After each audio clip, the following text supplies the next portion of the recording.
We have gotten so used to talking about the soul like it's a piece of property. We say things like my soul or his soul, or we feel like our soul shivered when we're terrified. We treat it like some mystical organ tucked away somewhere between the heart and the diaphragm, or this ghost-like entity that's going to drift out of our body the moment we take our last breath. But the truth is, you don't have a soul. Not in the way you think, anyway. The soul isn't about some mini person living inside of you, nor it is an object you can own, something you can lose, buy, or protect. The soul is not a thing. It is an intermediate layer of consciousness. The paradox here is that most people go through their entire lives without ever realizing what religious or mystical teachings actually mean when they talk about the soul. And honestly, this includes deeply religious people too. You can follow every ritual to the letter and memorize every scripture, but still live your life completely trapped inside your ego. And look, this isn't an accusation, it's just a statement of fact. We're simply confused, knowing about the soul, with the actual lived experience of residing within it. To truly understand this experience, we have to look past the modern pop spiritual filters and step into the engine room of human history. We need to look at what the masters, mystics, and ancient sciences were actually pointing at before our words got lazy. This is not a new idea. It might only feel new because we've gotten used to looking at ancient texts with blind eyes. In reality, this knowledge doesn't belong to a single teaching. It runs like a crimson thread through different cultures and epochs. No matter which way you approach it, you encounter the exact same truth over and over again. The key to understanding a human being lies in our three-layered structure: the gross, the subtle, and the spiritual. Different traditions gave them different names, but they were all describing the exact same three-layered anatomy. In Christianity, it is body, soul, and spirit. In the Kabbalah, it's nefesh, ruach, and neshama. In Sufism, nafs, kalb, and ruh. In Hinduism, sthula, sukshma, and karana sharira. Buddhists speak of nirmanakaya, samhogakaya, and dharmakaya. Taoists of Tsing, Qi, and Shen. The ancient Egyptians about Ka, Ba, and Ah, and the Greeks about Soma, Psyche, and Nous. Different names, different symbols, but the principle is identical: the form, the energy, and the witness that perceives them both. But what truly matters is how these levels interact, and perhaps the most brilliant description of this can be found in the Vedas. There, this middle layer, what Christianity calls the soul and Vedic science calls the subtle body, is described as a transparent medium. The space of thoughts and emotions has the only one job: to be a flawless conductor, a clear channel through which pure consciousness manifests in the physical world. So when we talk about cleansing the mental or emotional planes, about untangling ourselves from our thoughts or releasing emotional blocks, we aren't talking about morality or fighting with yourself. We are talking about a technical requirement. If the medium loses its transparency, if it gets clouded by fear, frozen by resentment, or coated in the soot of the ego, consciousness begins to project into the world with heavy distortions. Instead of pure light, we get the glitched pixels of our reality: conflicts, sickness, and dead ends. The work of the soul is quite literally the work of restoring this medium to its original purity. Only then can consciousness flow into life without interference. This exact same logic is embedded in modern psychology. To the ancient Greeks, psyche, which we translate as soul, meant precisely the second subtle level, the world of emotion and intellect. So when psychologists are called healers of the soul, it is absolutely accurate. They help clean that very layer between consciousness and matter. They help locate and dismantle the programs that run us beneath our awareness. Psychologists fix the distortions in the mechanism so it can finally do what it was designed to do: let the light pass through. But it's vital to understand the psyche is just a transitional stage. Cleansing it is the moment this intermediate medium stops being a wall and becomes a door. You can find these ideas everywhere. The Neoplatonist philosopher Plotinus spoke of the return of the soul as a beam of light that got tangled up in matter but kept a memory of home. For him, the soul is a bodyguard. It stands with one foot in the world of forms and the other in the world of eternity.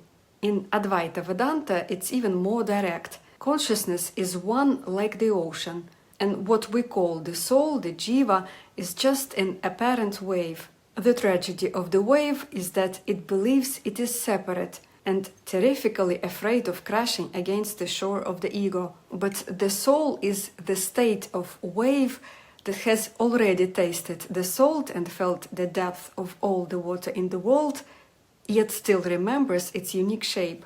It's the moment of realization. I am not this movement, I am the water. And it takes time just to learn how to exist in that awareness. Even in Christian mysticism, we find the exact same thoughts, just closed in different words. Meister Eckhart wrote something radically bold for the 14th century. The eye with which I see God is the same eye with which God sees me. For him, the soul is not a vessel that needs to be filled, but the exact point where God, which is consciousness itself, knows itself. God here is not an object in the sky, but the subject looking out through your eyes. In this concept, you are not a member of the audience in a movie theater. You are the screen itself onto which the film of divine self-awareness is being projected. But how does this perfectly tuned mechanism, this beautiful transparent medium, end up so cluttered and dark? To see where the static first enters the transmission, we have to look back at where our human story begins. Think back to the moment you were born. Back then, you didn't have a personality, a career, or a reputation to uphold. You were just a pure, raw surge of life force. When you were a kid, you weren't drawn to things because they were productive or prestigious. You leaned into them because they resonated in every single cell of your body. You were magnetically pulled toward the rhythm of a song, the raw texture of the earth, or the way sunlight filters through the trees. That wasn't a choice made by your analytical mind. It was pure instinctual attraction. It was the path of unfolding your potential in its most pristine, untouched form. In the beginning, there is absolutely no separation between you and your life. You aren't overthinking how to exist. You are the very moment of life itself. It is a state of total wholeness, where every single action is an effortless expression of the potential built into the unique setting of your body. It's like an acorn. An acorn doesn't need to learn how to be an oak tree. It already knows. Inside that tiny seed lies a code, a unique internal architecture. Everything is already there. The height of the future tree, the shape of its leaves, its resilience against the wind. It's not a blueprint to become a pine tree. It's a blueprint to become the most magnificent oak tree possible. This is your internal architecture, the code you brought into this world. The path of fulfilling this potential is like that acorn growing in perfect conditions, in the right soil, with just the right amount of sun and rain. This is potential in action. It's a path where your life unfolds with pure grace, because you grow exactly as you were wired to grow by the very nature of your body and consciousness. On this timeline, your outer reality is in perfect resonance with your inner code. You aren't swimming against the current. You are the current. And this state, when your mind and emotions are completely clear, is what we call a pure untouched soul. It is a transparent layer of consciousness. When we are born, this mental environment is like a clear lens. The settings of your body and mind are perfectly aligned with your inner code, staying in constant, uninterrupted connection with the source. But then something begins to blur this connection. The lens gets dirty. If you compare the music of your life to a radio signal, at some point noise starts to bleed into it, layer after layer, static so heavy that the original melody becomes harder and harder to hear. As we grow up and interact with the world, we accumulate all kinds of these interferences. There is the interference of approval, when we do what makes our father proud instead of what actually resonates with us. There is also the interference of survival, when we choose familiar safety over a living, breathing interest. There is the interference of comparison, when we try to force ourselves into someone else's perfect life from a screen, a life that has absolutely nothing to do with our internal architecture. The voices of our parents, the fear of not being enough, the pressure of society, this whole mess of harsh foreign frequencies creates a constant background hum of anxiety in your nervous system. And this is exactly where the ego is formed. Your ego isn't some evil force.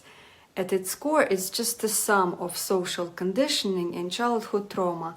But these programs aren't just thoughts in your head. They are tight knots of tension held inside your physical body. The ego acts like a glitched GPS. It's constantly recalculating your route, leading you into dead ends, further and further away from your natural trajectory. And so we start forcing our oak tree to grow like a pine tree, simply because that's what gets us praised. As long as you're tuned into the static, you can't hear the melody of your potential. You listen to the interferences and actually start believing that you are the noise. But in reality, you are the only one with the power to clear it. And when we talk about this state of the soul, we are meaning that specific transition in life when you finally notice the interference. You start turning the tuning dial, trying to catch your clear frequency through all the cracking and popping. This is what it means to experience life at the level of the soul. You are already aware that the static is there, blocking you from hearing reality, but you haven't figured out how to clear it yet. It's a stage of consciousness where you already look at your physical body and your mental programs and realize this is not who I am. Yet you are still swimming in them. You haven't completely cleansed your environment from the ego's grip. It is a deeply uncomfortable, agonizing place to be. It's a space you want to escape as fast as possible. It's the state of the seeker. This is the exact moment people dive into esotericism, religion, or mysticism. They are hunting for answers because the normal world no longer offers any meaning. And this search will not stop until the mental environment is completely clear. In a way, the state of the soul is like a deep spring cleaning. It's like washing dirty windows. And that is another image that helps us see this process from the inside out.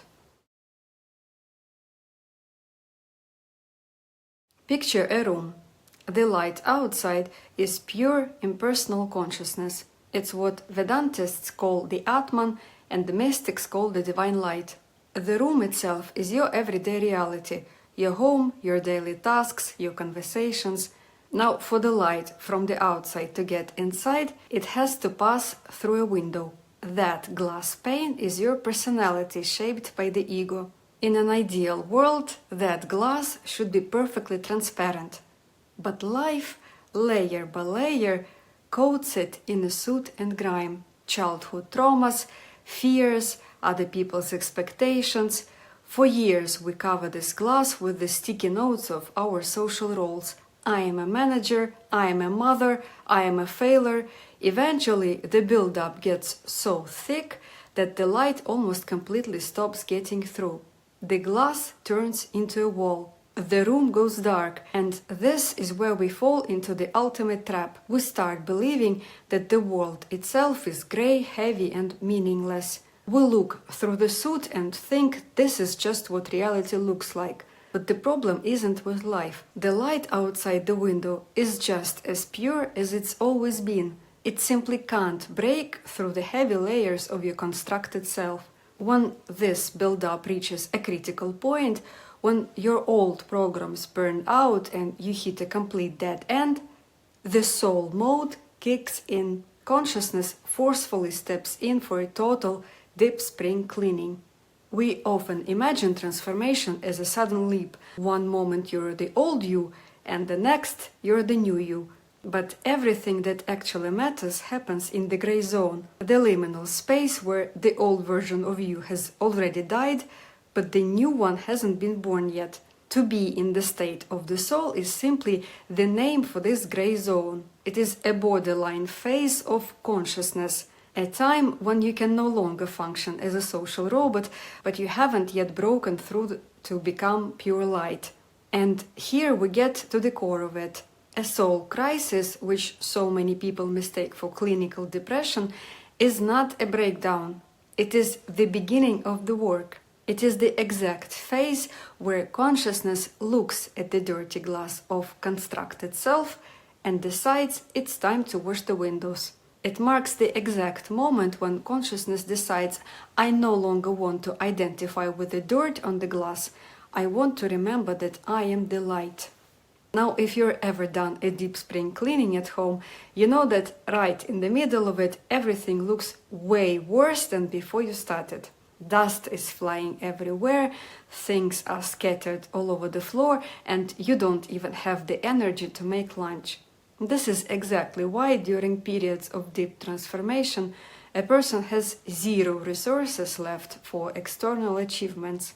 This deep clean, under the code name of the soul phase, demands every single ounce of your energy. At this turning point, there is no third option. You either do the cleaning or you drown in the grime. But here is the catch. You can spend years frantically scrubbing this glass, running from one therapist to another trying to heal your soul, and still feel completely exhausted. Why? Because you are making one fundamental error. You are cleaning the room, but you still think you are the room. And here is where we need to unpack a massive misconception that has derailed modern spirituality. A lot of people today treat the soul as if it's their true self or their ultimate unchanging essence. But if we strip away the pop culture dogmas and look at where the concept actually comes from, we discover something completely different. To the ancient Greeks, the psyche, which we translate as soul, was never defined as pure spirit. It was your mental and emotional environment. It is the landscape of your mind, your shifting moods, your memories, and your ego.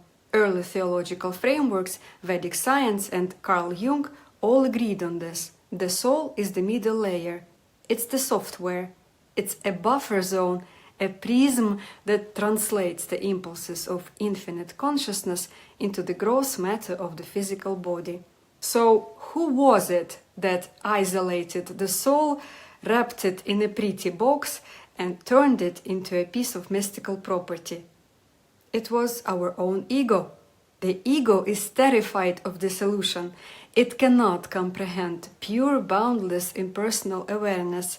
So the ego takes its own chaotic mess, its fears, its traumas, its unique personality loops, labels it my personal separate soul, and spends a lifetime trying to save it, find it, or frantically worrying about losing it. We made a fatal mistake. We confused the tool with the master. We mistook the screen for the movie. And here lies the ultimate trap of human existence. Most of us are stuck living on the wrong floor. We are trapped living in our soul when we are meant to reside in the spirit. When you live at the level of the soul, you are entirely at the mercy of the weather. Because the soul is just a mental matrix, you are trapped in emotional roller coasters. Today it's calm, tomorrow it's a storm. You live in a state of constant deficit, protecting a heavy archive of old identity papers. I am successful, I am a victim, I am unloved. You spend your life trying to fix a space that is inherently shifting and unstable. But your true self, what modern psychology calls the self and ancient traditions called the spirit or Atman, is a completely different floor. Your personality is just the software. Your true self is the user. It is the silent, untouched witness behind the thoughts. To step into the spirit doesn't mean you become a cold, emotionless robot. It simply means you shift your assembly point. You change your perspective from the weather to the sky. When anxiety or grief hits, a person trapped in their soul says, I am broken, I am ruined. But a person resting in the spirit says, I notice a storm moving through my mental environment. But I am not the storm, I am the space in which it happens. This is the shift from I am anxious to I am the awareness watching anxiety pass by. The spirit is completely untouched by individual past, completely unbothered by personal mistakes, and beautifully free from the ego's noise. You don't need to spend your life trying to fix your soul. You just need to take the elevator to a higher floor. But let's be honest, taking that elevator doesn't mean you instantly arrive at a state of perfect, unshakable peace. The moment you press the button, a painful glitch occurs. Your old reality begins to dissolve, but the new one hasn't yet materialized. You enter the dynamic gravity of the transit. The hardest part about this liminal space is the sheer discomfort. You cannot just freeze here. When you enter this soul phase, you inevitably become an outsider to the world you used to know. The old joys, alcohol, shallow small talk, chasing status, just don't hit the same anymore. They offer zero satisfaction. But at the same time, full enlightenment hasn't happened yet either. You are just suspended in the void between worlds. This is the exact moment people dive into esotericism, mysticism, or psychology, not because they want to become spiritual. If that were the case, it would just be another mask of the ego. They go there because the old way of living through projections has become completely unbearable. The suffering has simply gotten too loud. You feel like a wave that already knows it is a part of an infinite ocean, yet is still terrified of dissolving into its depths. And this fear is probably the most sacred moment of your life. It is the very pulse of awakening consciousness. We are so used to searching for truth as if it's the final destination on a map. We think, I will practice, I will wash this glass, and eventually I'll arrive. But the truth is, the divine is not something consciousness stumbles upon at the end of the road. It is what consciousness already is, long before it ever reaches for anything. It is the very nature of your awareness. The light outside the window isn't waiting for you to finish washing the glass to start shining. It shines constantly. The cleanup is simply what allows that light to be seen. The state of the soul is simply the moment when the illusion of limitation becomes unbearable. It's the point where you already understand, I am not this body, I am not this loop of programs, and I am not this fear. You aren't completely free of them, you still feel the heavy gravitational pull of the ego, but you already feel the truth. So the next time you feel that deep, unexplainable longing for something more, or that ache in your chest that no doctor can diagnose, don't panic. It is not a sickness. It is consciousness entering the soul phase.